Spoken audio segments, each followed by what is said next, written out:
My ex-wife snuck into our room and shaved my current wife's head while she was sleeping to embarrass her at our daughter's wedding. I couldn't let her cruelty go unanswered. What I did next caused her to flee the ceremony in tears. Before we continue, please subscribe to the channel and let us know where you are listening in the comments. The phone shrieked across the kitchen like an accusation, cutting through the peaceful evening air that drifted through my open window. I had been chopping vegetables for dinner, enjoying the simple ritual after another long day of lectures on American Revolution battles that my students would probably forget by Monday. The caller ID made my stomach clench. Gertrude Foster. 2 days before Ruth's wedding, and she was calling. Nothing good ever came from Gertrude's calls anymore. "Hello, Gertrude." I kept my voice steady, professional. The same tone I used when particularly difficult students challenged historical facts. "Henry, I won't allow that woman to ruin our daughter's wedding." Her voice sliced through the phone with surgical precision. No pleasantries, no small talk. Pure Gertrude. I set down my knife carefully, wiping my hands on the dish towel. "Beatrice is part of my family now, and Ruth invited her herself." "Family?" She laughed, sharp and bitter. "That cancer patient you picked up? She's been married to you for what, 3 years?" "I gave you 17 years, Henry. 17 years and a daughter." My jaw tightened. "Beatrice is my wife, and she'll be at the wedding.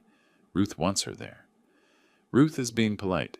She doesn't want to hurt your feelings, but having that woman sitting in the front row where I should be sitting alone, it's humiliating." I began pacing the length of my small kitchen, the phone pressed against my ear. "You'll be in the front row, Gertrude, on the other side. That's how divorced parents handle these things. Don't lecture me about divorce, Henry. You're the one who walked away from 17 years because of some midlife crisis fantasy." The accusation hit like a physical blow. "I walked away because you were having an affair with your real estate broker. Let's not rewrite history." Silence crackled through the line. When she spoke again, her voice carried that dangerous sweetness I remembered too well. "Ancient history, Henry. What matters now is Ruth's special day. And I'm telling you, if that woman shows up, I'll make sure everyone knows exactly what kind of marriage you're really in." "What's that supposed to mean?" "Oh, come now. A sick woman who can barely get through a dinner party without rushing to the bathroom? Ruth deserves better than having her wedding photos ruined by your charity case."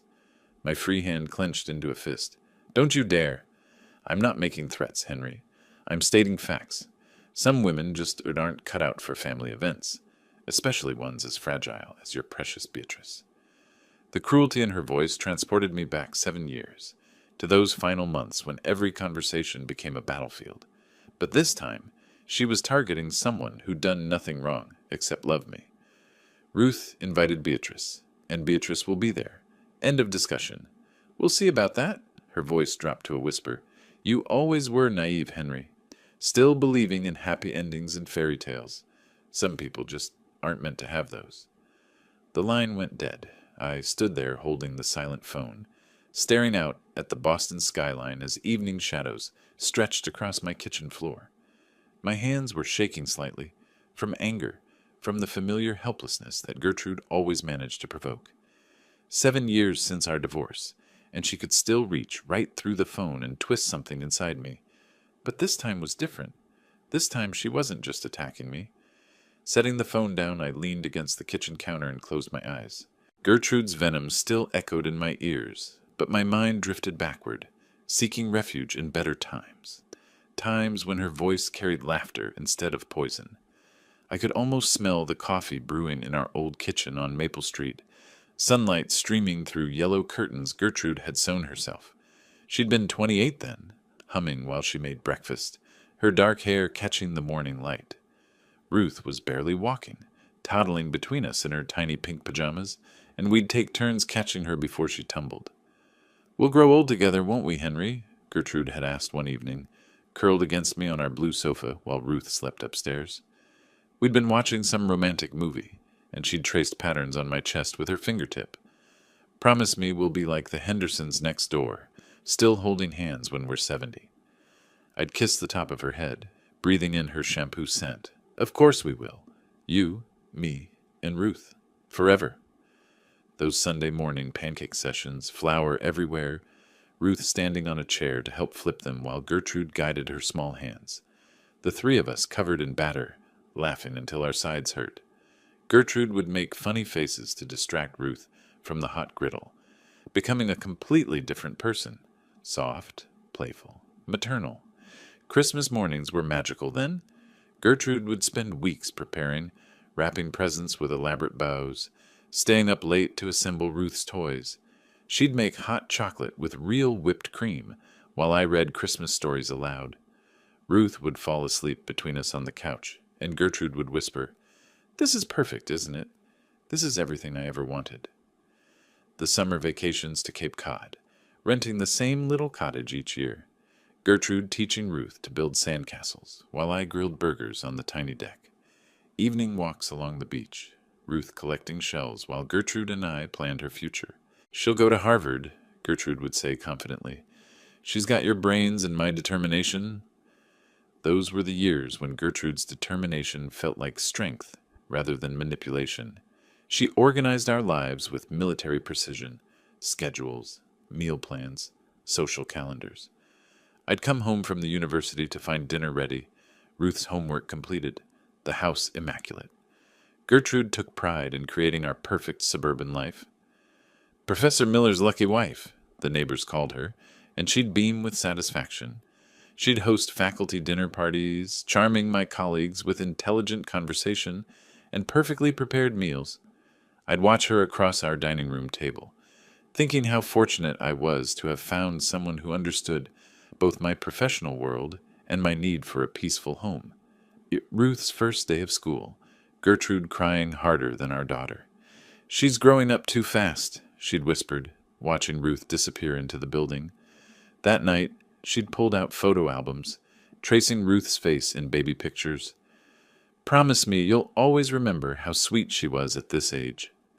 The quiet evenings when Ruth was older, doing homework upstairs while Gertrude and I shared wine and discussed our days.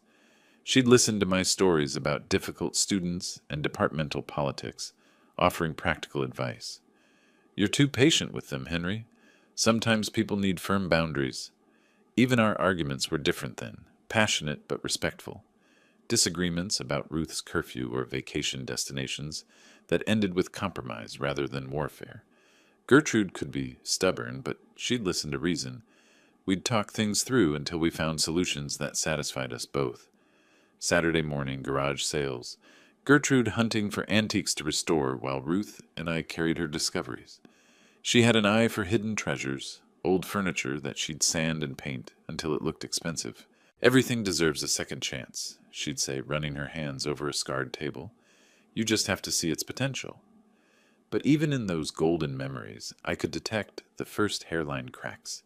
Gertrude's need to control every detail, her inability to accept when things didn't go according to plan, the way her jaw would tighten when Ruth made messes, how she'd reorganize my study without asking. Small things then, easily overlooked in the warmth of our shared life. Standing in my current kitchen, the happy memories felt both precious and painful, like looking at photographs of someone who died. The memories darkened as they approached 2018, the year everything shattered. I'd started noticing changes in Gertrude that spring, new clothes, different perfume, sudden enthusiasm for evening book club meetings that never seemed to involve actual books. Her phone became her constant companion, buzzing with texts she'd answer in another room. When I asked about it, she'd shrug. "Just work stuff, Henry. Boring real estate negotiations." But she'd clutch the phone protectively, tilting the screen away from me. The late nights started in June. "Showing houses to clients from out of town," she'd explain, returning home after midnight with elaborate stories about difficult buyers and lengthy negotiations.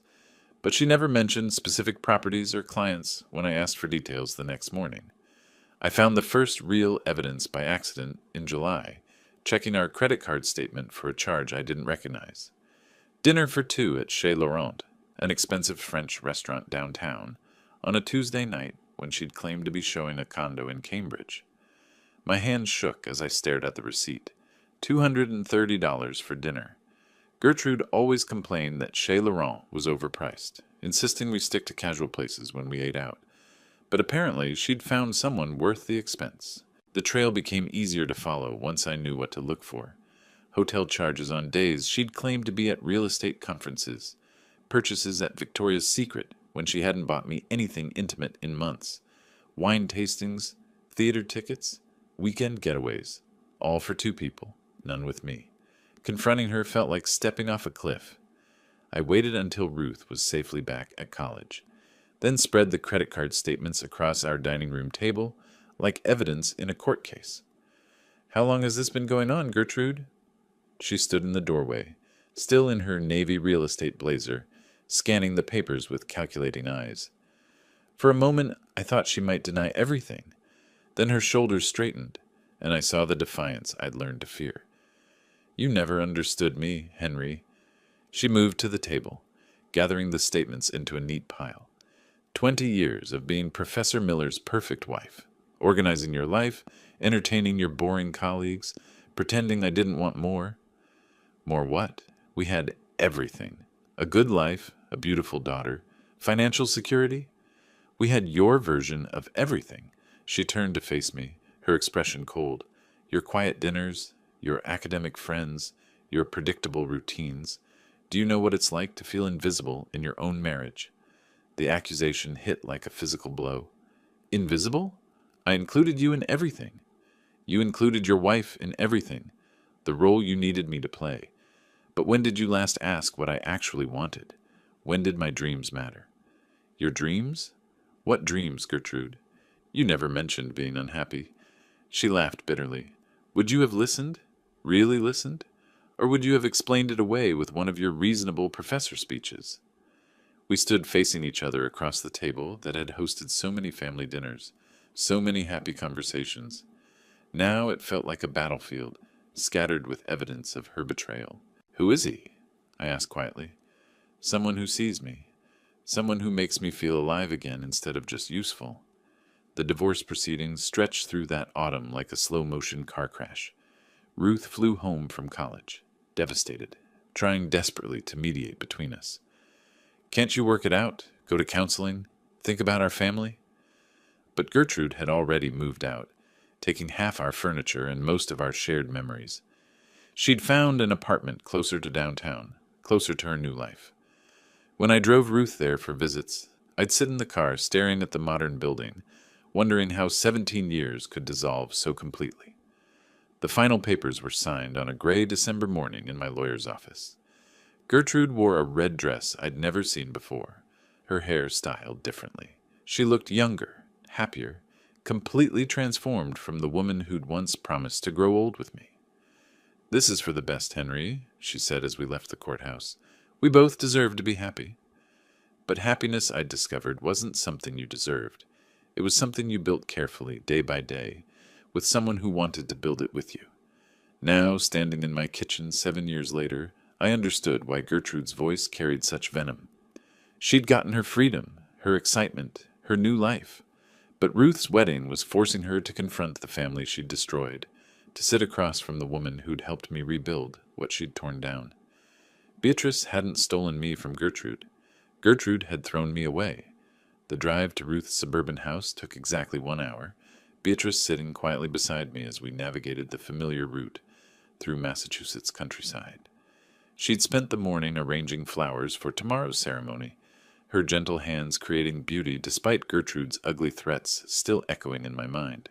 "Are you sure you're ready for this?" I asked as we pulled into Ruth's driveway, noting David and Lenny Wilson's blue sedan already parked under the maple tree. Beatrice adjusted her silk headscarf, a habit from her recovery days that she'd maintained for comfort. "Ruth needs both her families together tonight. I won't let your ex-wife's bitterness ruin that." Ruth answered the door with forced brightness, her arms immediately encircling both of us. "Perfect timing.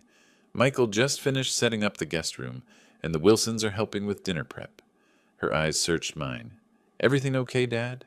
"Absolutely." I kissed her forehead, breathing in the familiar scent of her lavender shampoo. "Tomorrow's going to be perfect." The Wilson parents emerged from the kitchen, flour dusting Lenny's apron as she wiped her hands. "Henry! Beatrice! We're making Ruth's grandmother's dinner rolls." Family tradition, apparently. David Wilson shook my hand firmly. "Good to see you both. Michael's wrestling with some speaker system in the living room if you want to help. Minutes later, Gertrude's silver BMW pulled up with calculated precision, late enough to make an entrance, early enough to claim she wasn't disrupting anything. Through the window, I watched her check her reflection, applying fresh lipstick before stepping out in a cream-colored dress that probably cost more than most people's monthly salary. "The family's all here now," Ruth whispered, squeezing my arm. Gertrude swept through the front door like a theater actress taking center stage. "Darling Ruth, my beautiful bride!" She embraced our daughter with exaggerated warmth, her eyes scanning the room to catalog who was watching. And Michael, handsome as always. Her gaze landed on Beatrice. "Beatrice, how practical you look today." "Good evening, Gertrude." Beatrice's voice remained steady, though I felt her hand tighten slightly in mine. "Ruth's home is lovely. Perfect for celebrating." "Yes, well, some celebrations mean more than others, don't they?" Gertrude's smile never wavered. "Family celebrations, the ones that truly matter." "All family celebrations matter," I interjected, recognizing the subtle exclusion in her words. Ruth clapped her hands together. "Kitchen, everyone! Lenny's teaching us Wilson family secrets, and Mom brought her famous lasagna recipe." The dinner preparation became a carefully choreographed dance of divided loyalties. Gertrude positioned herself at the center island, directing operations with the authority of someone who'd once managed this type of gathering regularly. The Wilson parents worked quietly at the counter, exchanging meaningful glances when tensions flared. "Beatrice, dear," Gertrude said while chopping vegetables with unnecessary force, "I hope you're feeling strong enough for tomorrow's festivities. Long days can be so exhausting for someone with your health history."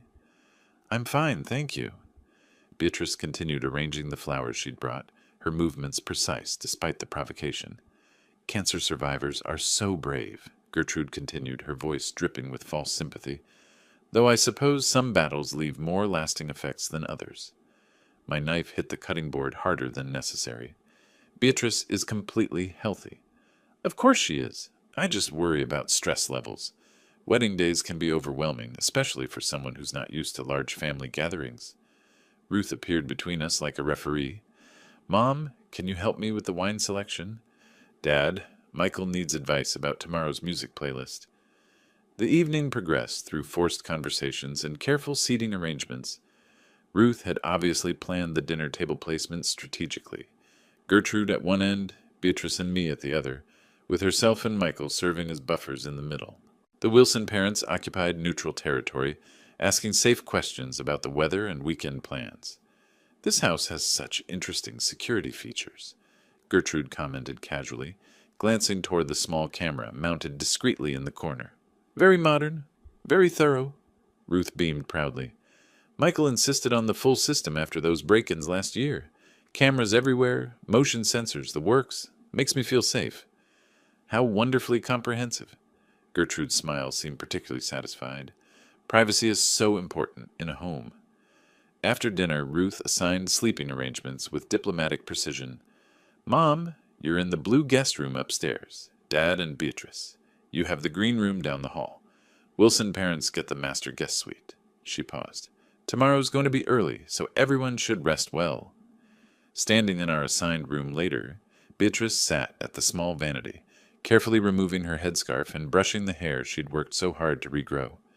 3 years of careful nurturing had restored it to shoulder length, soft brown waves that caught the lamplight. "She's planning something," I said quietly, checking that our door was securely locked. "She's always planning something, Henry. But tomorrow is Ruth's day. Nothing else matters." I watched my wife prepare for sleep, her movements gentle and methodical.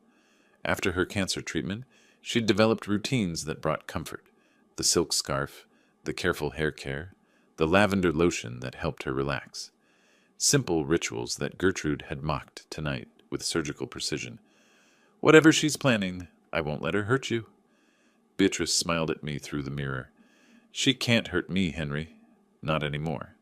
Love is stronger than whatever poison she carries." Outside our room, the house settled into quiet preparation for tomorrow's celebration, but sleep felt impossible, knowing Gertrude was somewhere above us, plotting her next move in this war she'd declared against our happiness. Something pulled me from sleep at 7:15, my internal clock conditioned by decades of early morning lectures. Sunlight filtered through the guest room's white curtains, painting everything in soft gold. Wedding day had arrived. Beside me, Beatrice slept peacefully, her silk headscarf perfectly positioned despite the night's movement. She looked serene, beautiful, untouched by yesterday's subtle warfare. I smiled, thinking how lucky Ruth was to have such weather for her ceremony. Moving carefully to avoid disturbing her, I padded to the small guest bathroom, splashed water on my face, and brushed my teeth. The house remained quiet. Even Ruth and Michael weren't stirring yet. Good. Everyone deserved rest before the celebration ahead. Returning to our bed, I settled beside Beatrice and gently touched her shoulder. "Good morning, beautiful. Wedding day's here." She stirred slightly, making that soft humming sound she always made when transitioning from sleep. I reached up to adjust her headscarf, planning to wake her with a gentle kiss. The fabric shifted under my touch. My hand froze. Where thick, healthy hair should have cushioned my fingers, I felt only smooth scalp. Carefully, with growing dread, I lifted the edge of her scarf. Beatrice's hair was gone. Completely gone. Not the gradual loss from chemotherapy that we'd battled together 3 years ago. This was different. Deliberate. Someone had taken scissors and cut away every strand, leaving only stubble across her scalp. "Beatrice," my voice cracked. "Honey, wake up." Her eyes fluttered open, confusion clouding her features. "Henry, what's wrong?" I couldn't speak, couldn't form words to explain the cruelty I was seeing. Instead, I guided her hand to her head, watching her face transform from sleepy contentment to bewildered horror. "My hair—" She sat up abruptly, both hands exploring her scalp. "It's gone. It's all gone." The scarf fell away completely, revealing the extent of the damage. Whoever had done this possessed surgical precision. Every lock cut close to the roots, the job completed without waking either of us. Professional, planned, methodical. "Oh no, oh no, no, no." Beatrice's voice broke into sobs. "Not again. Please, not again." I gathered her into my arms as she crumbled, her body shaking with the force of memories this violation had triggered. 3 years of careful growth, 3 years of healing, destroyed in one night of calculated malice. "Who could have done this?" I whispered, though my mind was already cataloging possibilities. Someone came into our room while we slept. Beatrice pulled back, tears streaming down her face. "The cancer, when I lost it all before. I thought I was dying. I thought I'd never feel beautiful again." "You are beautiful. Hair doesn't change that.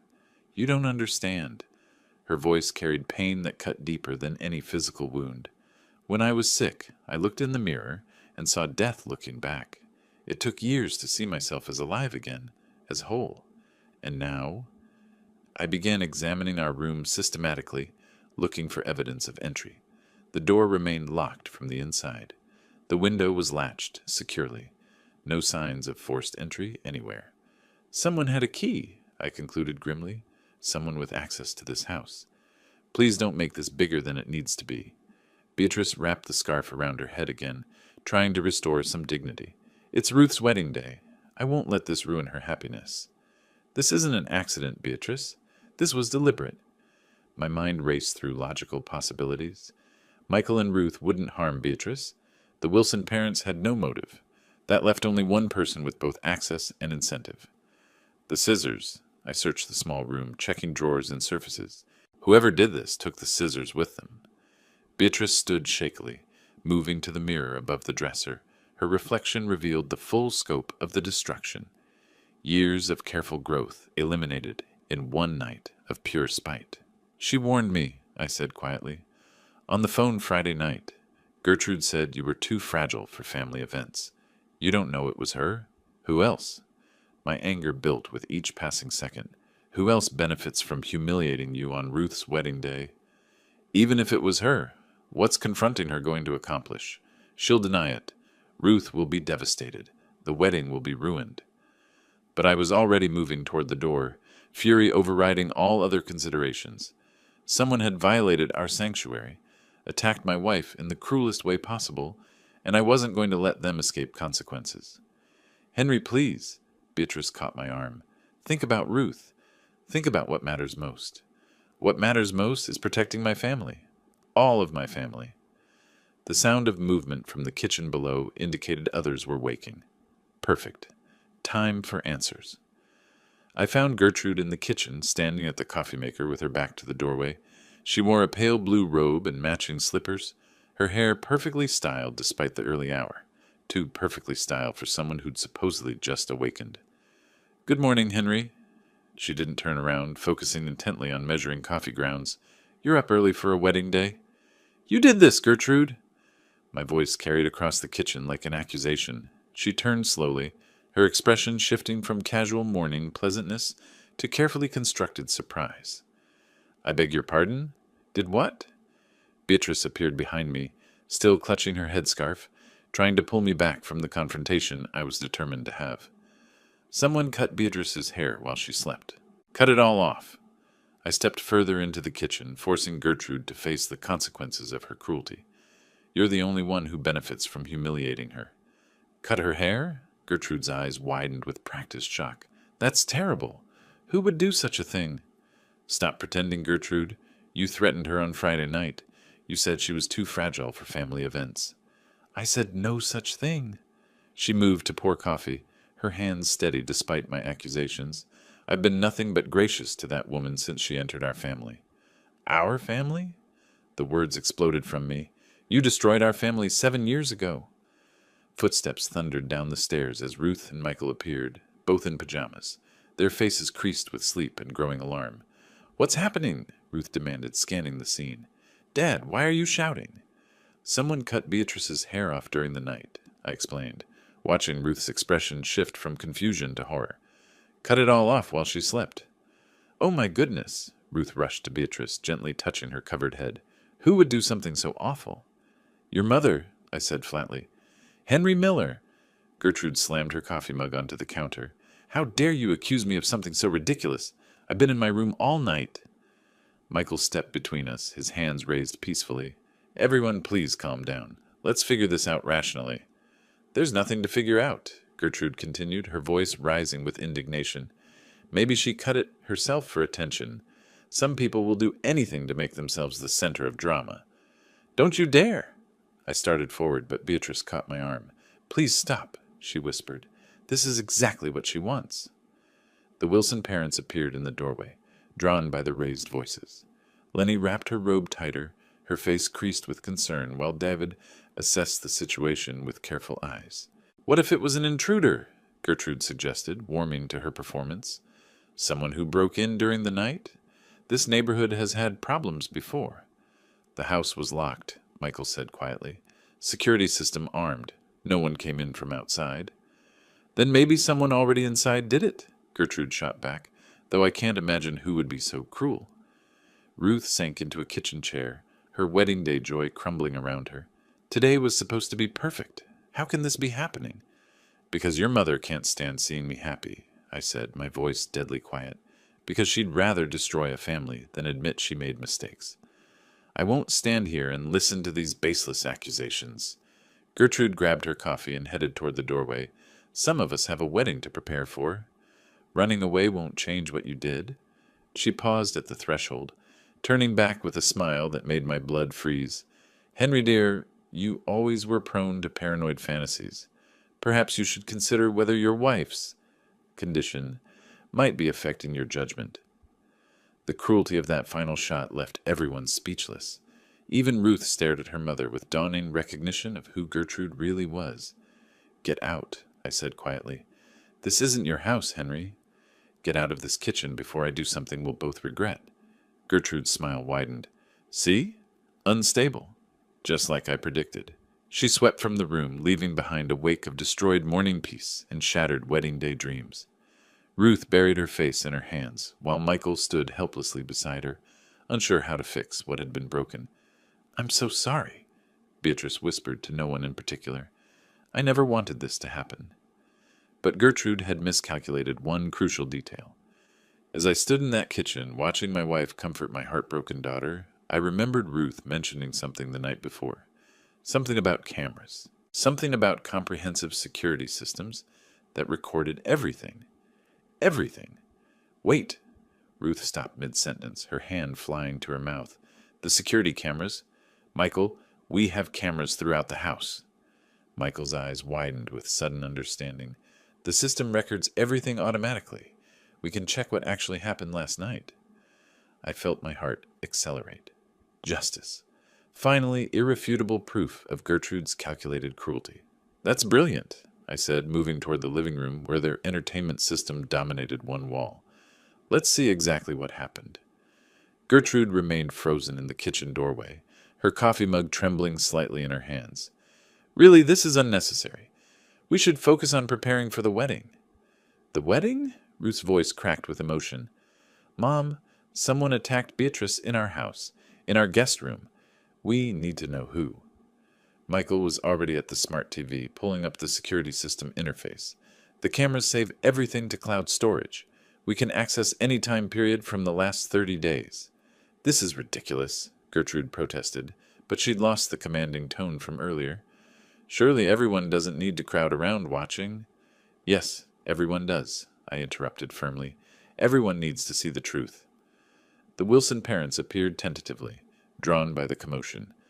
Lenny wrapped her robe tighter while David assessed the situation with careful, intelligent eyes. What's happening now? Lenny asked softly.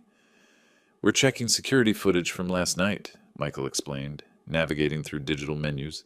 Someone cut Beatrice's hair while she slept. How awful, Lenny gasped, her hand covering her heart. Who would do such a terrible thing? Michael found the correct interface. Here we go. What time should I start checking? Try around 2 a.m., I suggested. Most people would be deeply asleep by then. The screen filled with multiple camera angles, hallway views, staircase monitoring, guest room corridor coverage. Michael fast-forwarded through hours of empty hallways, the timestamp racing through late evening into early morning. There, Beatrice whispered, pointing at the screen. Something's moving. Michael slowed the playback. A figure appeared in the upstairs hallway, moving carefully down the corridor toward our guest room. The person carried something small and metallic, clearly scissors, and moved with deliberate stealth. Even in the dim hallway lighting, the figure was unmistakable. Mom, Ruth breathed, her voice barely audible. That's you. Gertrude's coffee mug slipped from her hands, shattering on the kitchen tile. Dark liquid spread across the floor like an accusation. The footage continued, showing Gertrude approaching our guest room door. She paused, listening, then carefully turned the handle. The camera angle shifted as Michael selected the guest room corridor view, providing a clear shot of Gertrude entering our room. She's got keys to every room, Michael said quietly. House keys. I never thought... We watched in horrified silence as Gertrude disappeared into our room for nearly 20 minutes. When she emerged, she no longer carried the scissors. Her hands were empty, but her posture suggested satisfaction. A job completed successfully. The timestamp shows 2:47 a.m. to 3:03 a.m., Michael noted. 16 minutes inside your room. Ruth turned to face her mother, tears streaming down her cheeks. How could you? How could you plan something so cruel? It's not what it looks like, Gertrude stammered, but her voice lacked conviction. I was checking on everyone, making sure people were safe. With scissors? I demanded. For 16 minutes? David Wilson spoke for the first time, his voice carrying the authority of his former teaching career. Mrs. Foster, the video evidence is quite clear. Perhaps it's time for honesty. Gertrude's composure finally cracked completely. She just looked so much better than me, her perfect hair, her perfect marriage, her perfect little life after cancer. Do you know what it's like to watch someone else get everything you lost? The room fell silent except for Beatrice's quiet sobbing and the sound of Gertrude's ragged breathing. So you decided to make her look like a cancer patient again, I said, my voice deadly quiet. You decided to take away the hair she'd grown back after fighting for her life. I barely cut anything, Gertrude protested weakly. Her hair will grow back. It's not permanent damage. Not permanent? Beatrice looked up through her tears.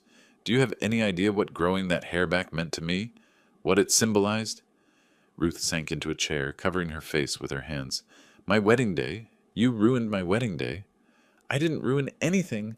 You're all making this bigger than it needs to be. But even Gertrude seemed to realize how hollow her protest sounded. The evidence was undeniable. Clear HD footage of premeditated cruelty, documented from multiple angles with precise timestamps. I think, David Wilson said carefully, that everyone needs some time to process this situation. Michael paused the video system, the final image frozen on Gertrude's satisfied exit from our guest room. The silence stretched uncomfortably until Ruth finally spoke. I want you to leave, Mom. Leave our house and don't come back until you can apologize properly. Ruth, honey, it's your wedding day. Exactly. It's my wedding day, and I refuse to celebrate surrounded by someone capable of such calculated cruelty. Gertrude looked around the room, seeking support that clearly wasn't coming. Even Lenny Wilson, naturally diplomatic and kind, couldn't meet her eyes. Fine, Gertrude said finally, straightening her shoulders in a gesture I recognized from our marriage. If that's how you all want to be. She swept from the room with as much dignity as someone caught red-handed could muster, leaving behind the shattered coffee mug and the undeniable truth of what she'd done. An hour later, Beatrice and I sat in my car, pulling away from Ruth's house in heavy silence. The morning's revelations weighed between us like a third passenger, unwelcome but impossible to ignore. She needs space to prepare, I explained, though Beatrice hadn't questioned our early departure. And honestly, I need space to think. Beatrice adjusted her headscarf in the passenger seat mirror, her movements careful and deliberate. Promise me you'll let this go, Henry. The request hit me like a physical blow. Let it go? After what we just saw? Promise me. Her voice carried a desperate edge I hadn't heard since her cancer diagnosis. I can't bear the thought of more conflict today. Ruth's wedding should be about joy, not revenge. I navigated onto the highway, spring sunshine streaming through our windows in stark contrast to the darkness I felt building inside. Beautiful day for a wedding. Beautiful day for justice, too. Some actions have consequences, Beatrice. Real consequences. And some battles aren't worth fighting. She turned to face me, her eyes reflecting pain that went beyond this morning's violation. After everything I've been through after fighting cancer and winning, I've learned what really matters. This isn't it. This isn't what? Someone deliberately attacking you, cutting off the hair you fought so hard to regrow? The hair will grow back, she said quietly. But family damage might not heal. Ruth just banished her own mother from her wedding day. Isn't that enough? I gripped the steering wheel tighter, my knuckles white against the black leather. It's not enough. Not nearly enough. We drove in silence for several miles, passing familiar landmarks that marked our route back to Boston. The suburban houses gave way to urban density, but my mind remained focused on the video footage we'd witnessed. Gertrude's careful planning, her calculated timing, her satisfaction at completing her cruel task. You don't understand, I said finally. You're thinking about this as someone who's faced real mortality, real crisis. But I'm thinking about it as someone who failed to protect you. Failed to protect me? Henry, you couldn't have prevented this. I could have insisted we stay in a hotel. I could have recognized the threat she posed. I could have... Stop. Beatrice reached across to touch my arm. You're not responsible for her choices, but I am responsible for mine. Something in my tone made her hand tighten on my sleeve. What does that mean? I couldn't meet her eyes. It means I cannot forgive this kind of deliberate cruelty. I cannot pretend it didn't happen, and I cannot let her escape consequences. What kind of consequences? Instead of answering, I took the exit toward our neighborhood, my mind already working through possibilities. Gertrude had humiliated Beatrice publicly, deliberately on our daughter's wedding day. Justice demanded a proportional response. Promise me, Beatrice said again, her voice smaller now. Promise me you won't do anything to escalate this. I promise I won't do anything to hurt Ruth's wedding. That's not the same thing. No, it's not. We pulled into our driveway 30 minutes later, the conversation unresolved and tension crackling between us. Beatrice climbed out slowly, exhaustion evident in every movement. The morning's trauma had drained her completely. I'm going to rest before we need to get ready, she said, not meeting my eyes. Please don't do anything foolish while I sleep. I watched her walk toward our front door, shoulders slumped with defeat and exhaustion. She'd survived cancer, rebuilt her life, and learned to trust again.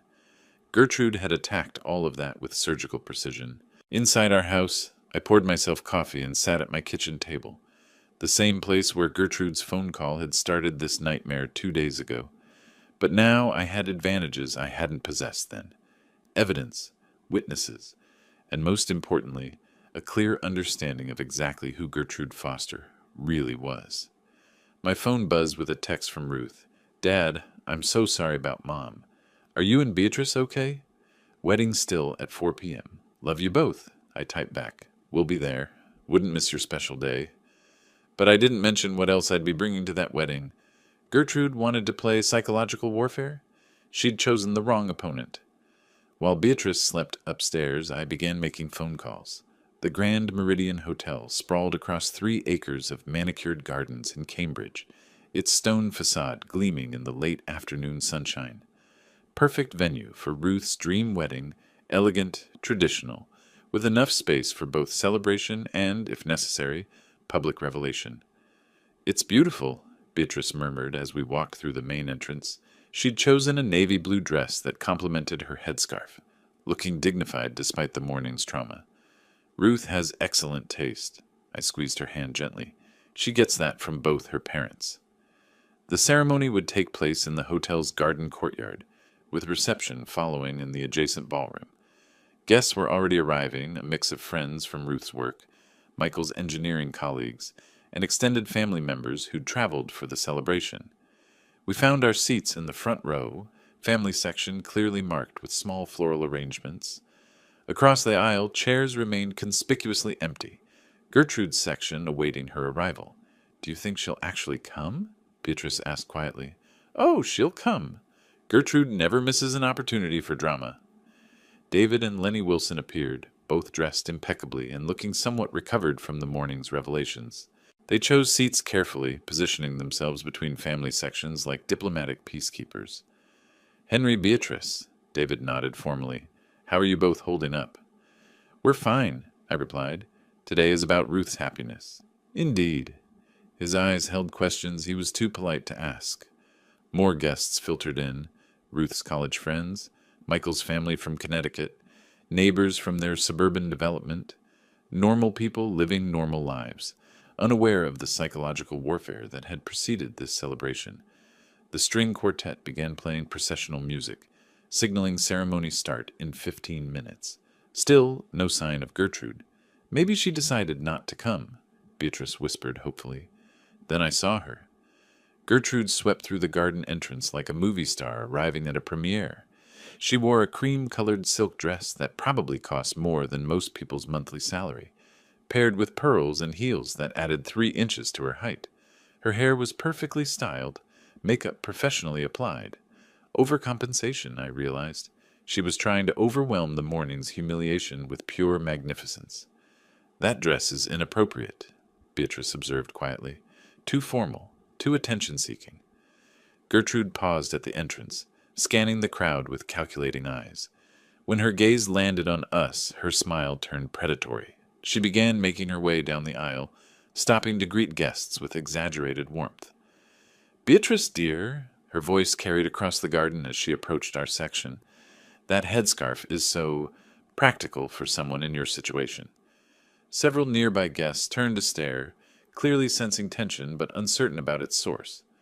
"Hello, Gertrude," Beatrice replied evenly. "You look eager for attention." "Just celebrating our daughter's special day. Though I suppose some people handle stress differently than others." I felt my jaw clench, but forced myself to remain seated. Not yet. Not during the ceremony. Gertrude continued her performance, positioning herself prominently in the front row across from us. She waved at guests, blew kisses to distant relatives, and generally commanded attention like a secondary bride. The processional music swelled, and the wedding party began their entrance.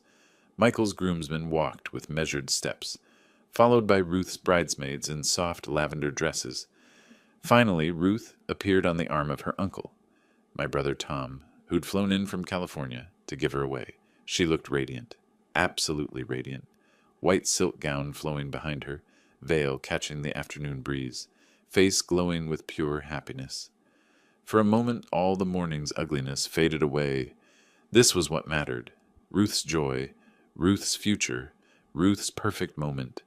The ceremony proceeded beautifully. Heartfelt vows, emotional ring exchange, traditional unity candle lighting. Ruth and Michael gazed at each other with the kind of love that made observers believe in forever. But throughout the ceremony, I remained aware of Gertrude's positioning and behavior. She dabbed at her eyes with a lace handkerchief during emotional moments, posed strategically for photographer attention, and whispered comments to nearby guests. "She's building her narrative," I murmured to Beatrice during the ring exchange, "playing the devoted mother role." "Let her," Beatrice whispered back, "as long as she doesn't disrupt Ruth's moment." The officiant pronounced them husband and wife. Michael kissed Ruth with tender passion while guests erupted in applause. Photographer bulbs flashed, capturing the perfect moment for posterity. As the newly married couple walked back down the aisle, guests began moving toward the reception area. Cocktail hour would last 90 minutes, followed by dinner and dancing. Plenty of time for what I had planned. "Henry," Beatrice caught my arm as we stood, "whatever you're thinking, please reconsider." "I'm thinking about justice," I replied quietly, "and sometimes justice requires public revelation." She searched my eyes, recognizing something that made her uncomfortable. "Promise me you won't ruin Ruth's reception." "I promise I won't ruin anything that matters." But as we walked toward the ballroom, I checked my jacket pocket one final time. The USB drive containing this morning's security footage felt solid and purposeful against my fingers. Gertrude wanted to play games? Tonight, she'd learn the real rules. The moment arrived with the clinking of champagne glasses and the gentle dimming of ballroom lights. Reception dinner had concluded perfectly. 3 courses of elegant hotel cuisine, wine flowing freely, guests relaxed and happy. Ruth glowed with bridal radiance while Michael beamed beside her, both oblivious to the storm approaching.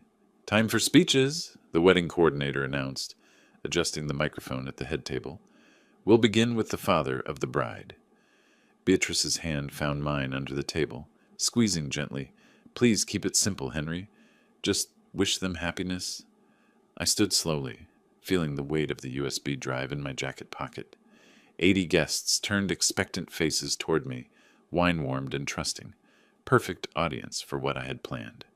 "Thank you all for being here to celebrate Ruth and Michael's beautiful wedding day," I began, my professor's voice carrying easily across the ballroom.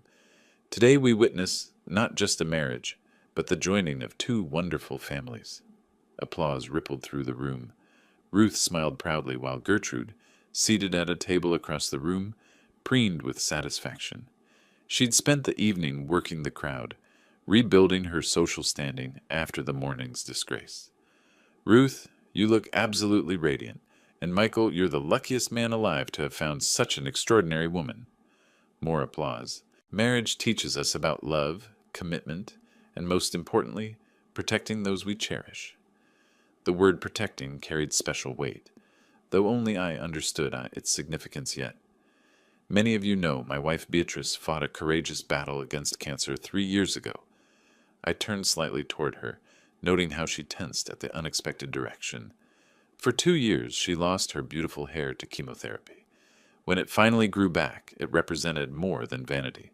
It symbolized her victory over disease, her strength, her survival, her hope. Murmurs of sympathy and admiration arose from guests familiar with Beatrice's journey. She looked puzzled but touched by the public recognition. That hair was precious to her, precious to all of us who love her. Gertrude shifted uncomfortably in her seat, perhaps sensing the speech's unusual trajectory. Her smile became more forced. This morning, someone crept into our guest room while Beatrice slept peacefully. My voice hardened perceptibly. Someone cut off all her hair with scissors, leaving her completely bald again. Gasps echoed through the ballroom. Guests exchanged shocked glances while Ruth's face went pale with dawning horror. This wasn't an accident or a prank. This was calculated cruelty designed to humiliate a cancer survivor on her daughter's wedding day. Gertrude half rose from her chair, her face flushing deep red. "Henry, this is inappropriate." The perpetrator wanted to rob Beatrice of her dignity, her confidence, her symbol of survival. I continued without acknowledging the interruption. They wanted to make her look sick again, vulnerable again, defeated again. "Stop this immediately!" Gertrude's voice cracked with panic. that someone was Gertrude Foster, mother of the bride. The words fell like stones into still water, creating ripples of shock throughout the room. We have high-definition video evidence of her deliberate actions, captured by security cameras in Ruth's home. Complete silence gripped the ballroom. 80 faces turned between me and Gertrude, processing the magnitude of accusation. She attacked a vulnerable woman to satisfy her own jealousy and spite. She violated the safety of our family's home to commit this act of psychological warfare. Gertrude stood fully now, her hands shaking with rage and fear. "You're destroying Ruth's wedding day." "No, Gertrude. You destroyed it the moment you decided cruelty was acceptable. I'm simply ensuring everyone understands what kind of character we're dealing with in our family." I returned to my seat as shocked silence stretched across the ballroom.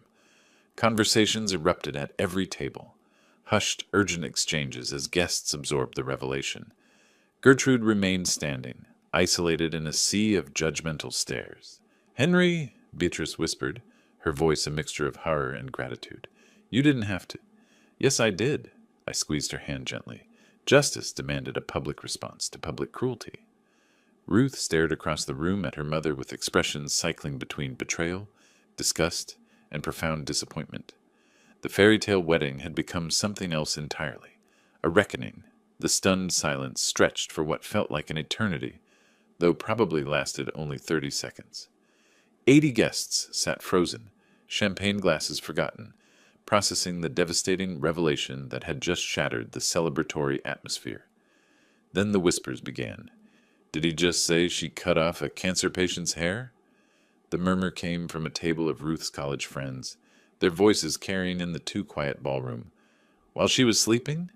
Another voice, horrified and disbelieving. "That's absolutely despicable," David Wilson said loudly enough for nearby tables to hear. His wife Lenny nodded vigorously, her face creased with genuine disgust. Gertrude remained standing at her table, looking desperately around the room for any sign of support or sympathy. Finding none, she attempted damage control. "You're all hearing only one side of the story," she called out, her voice shrill with desperation. "Henry is exaggerating what happened for dramatic effect." "We saw the video evidence this morning," Ruth said quietly, but her words carried across the silent room. "Mom, we all watched you do it." A collective gasp arose from the guests. Video evidence eliminated any possibility of misunderstanding or exaggeration.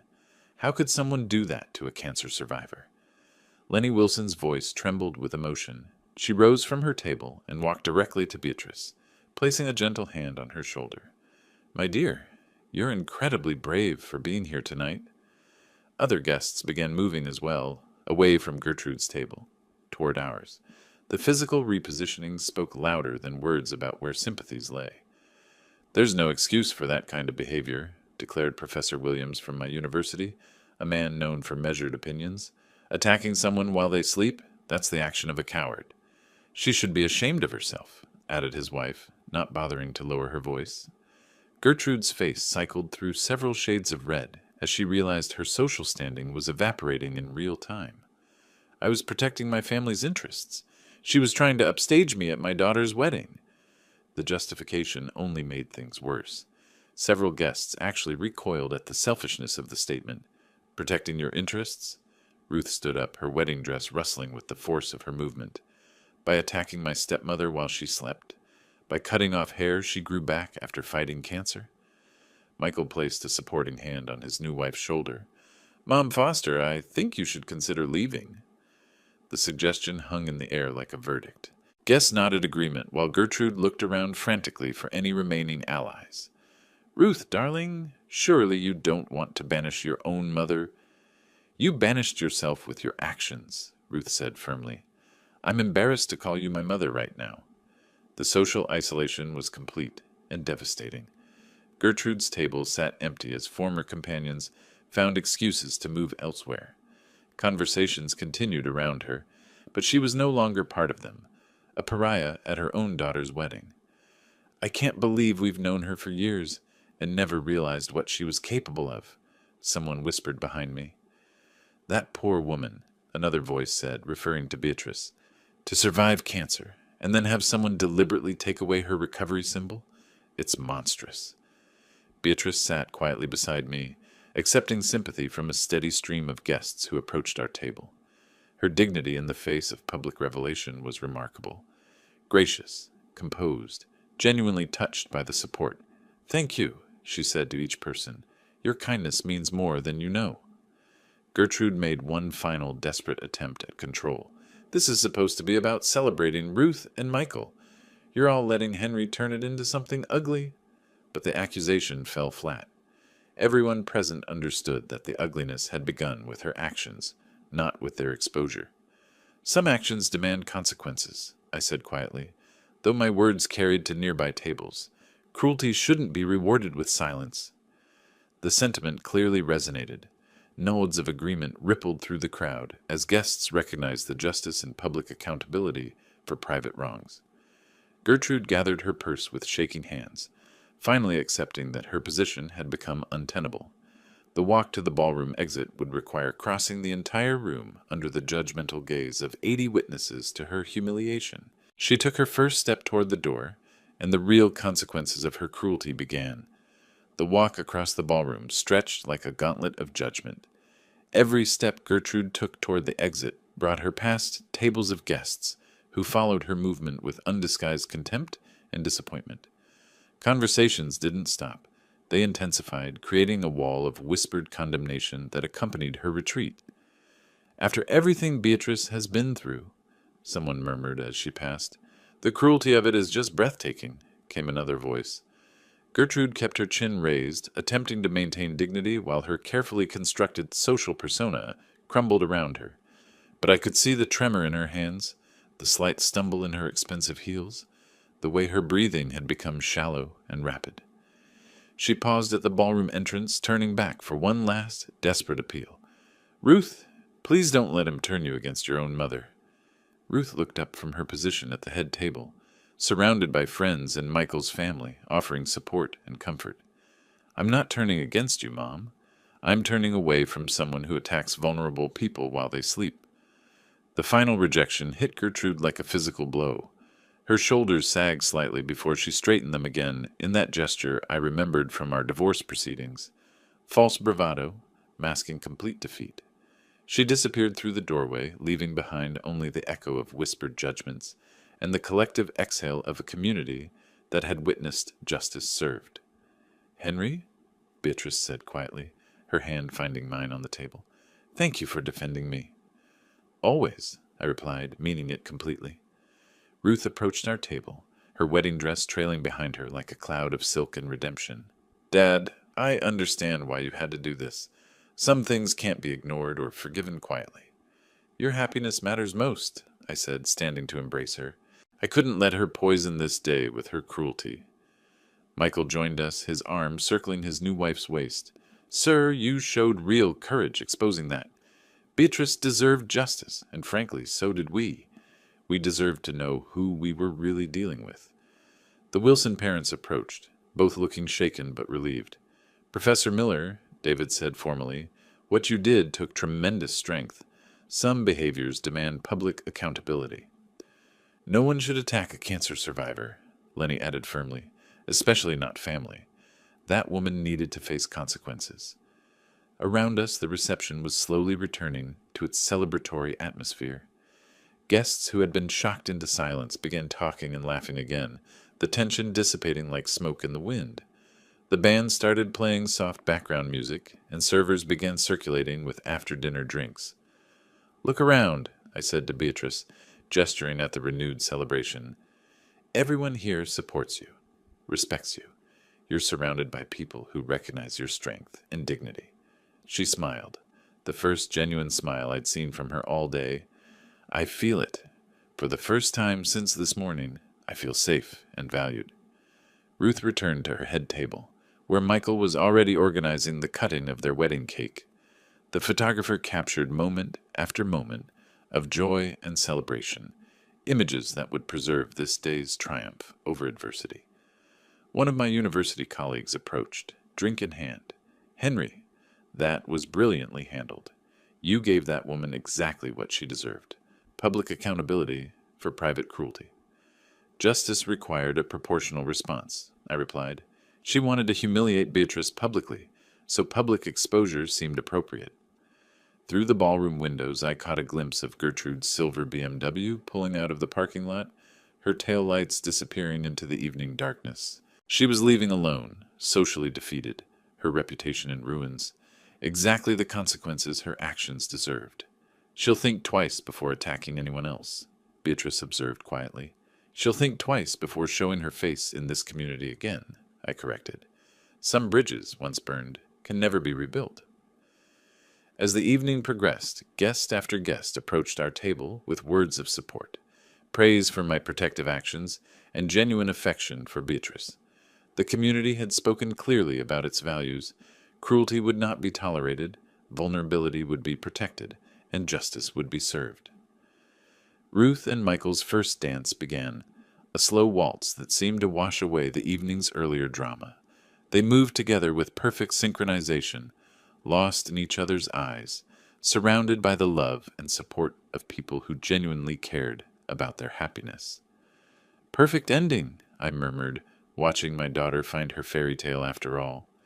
Beatrice leaned against my shoulder, content and peaceful for the first time in days.